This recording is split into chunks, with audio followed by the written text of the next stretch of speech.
สบายดีพี่น้องชาวซีทั้งหลายเนาะที่อยู่ภายในและต่างประเทศเนาะวันนี้เป่าสีเมืองเด้อมีคลองน่ะเอาไผ่มาอยู่เงินน่ะคลองประเพณีของเผ่าผู้ไทยไก่สอนเด้อพี่น้องเด้อนี่จังซี่จะเป็นจังซี่เด้อพี่น้องเด้อนี่เป่าสีเมืองลงคลิปให้พี่น้องคำพูดเด้อนี่เป็นคลิปและเป็นวิดีโอให้ชาวFCทั้งหลายที่อยู่ภายในและต่างประเทศให้คำพูดกันนี่ฉลองนะเอาไปมาเพื่อนเด้อพี่น้องเด้อนี่นั่นน่ะพลาดด้วยเนี่ยกำพรเด้อนี่เด้อพี่น้องเด้อเจ้า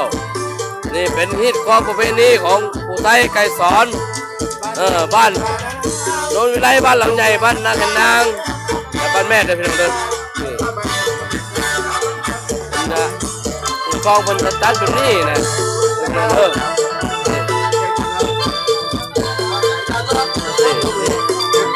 ได้ร้องเด้อนี่คีย์บอร์ดนี่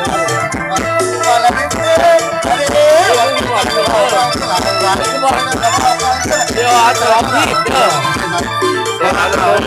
อาจจะพูดอาจจะได้ยินเสียงของเบาสีเมืองเด้อนี่ที่เรื่องเด้อนี่น้ำหนามาทางด้วยในบ้านเด้อในบ้านของพา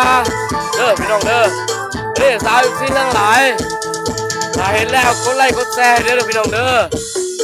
นี่เป็นคลิปบ่าวสีเมืองลงคลิปทั่วโลกภาษาเด้อพี่น้องเด้อนี่เป็นฮิตของเอาไว้นี่เป็นของไว้นี่ของเผ่าไทยไก่สอนเด้อพี่น้องเด้อนี่เฮียกับพรด้วยเลยของเกี่ยวกับ APM อัน FM เลยวนว่าภาษาเวียดหน่อยหนึ่งนะเด้อพี่น้องเด้อนี่เป็นนั่นเด้อพี่น้องเด้อทั้งซัดเดี๋ยววะซัดอย่างเด้อซับนูนเด้อพี่น้องเด้ออะไรเป็นขาว่าเป็นกระส้มเด้อพี่น้องเด้อนี่เป็นฮิตเอาไทยไก่สอนเด้อพี่น้องเด้อนี่ไอ้แล้วให้กดแรกกดไซน์เนี่ยให้ดังเดี๋ยวนะYouTube ได้ลง YouTube เลยพี่น้องเลยนี่คนอาจจะพูดลง YouTube ทั่วโลกได้กับหูนี่นะเป็นฮิตผู้ไทยไก่สอนในบ้านเลยนี่มันลงละล่าเลยเด้อพี่น้องเด้อนี่ฮิตผู้ไทยไก่สอนเอาไว้มาเฮือนเด้อ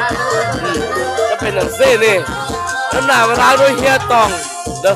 เด้อเฮียตองสตูดิโอเด้อ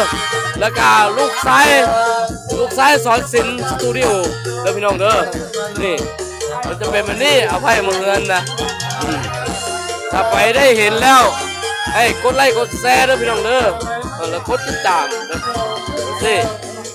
สุดท้ายนี่บ่าวสีเมืองกับผมมีอย่างพอจบคลิปลงเพียงเท่านี้นะ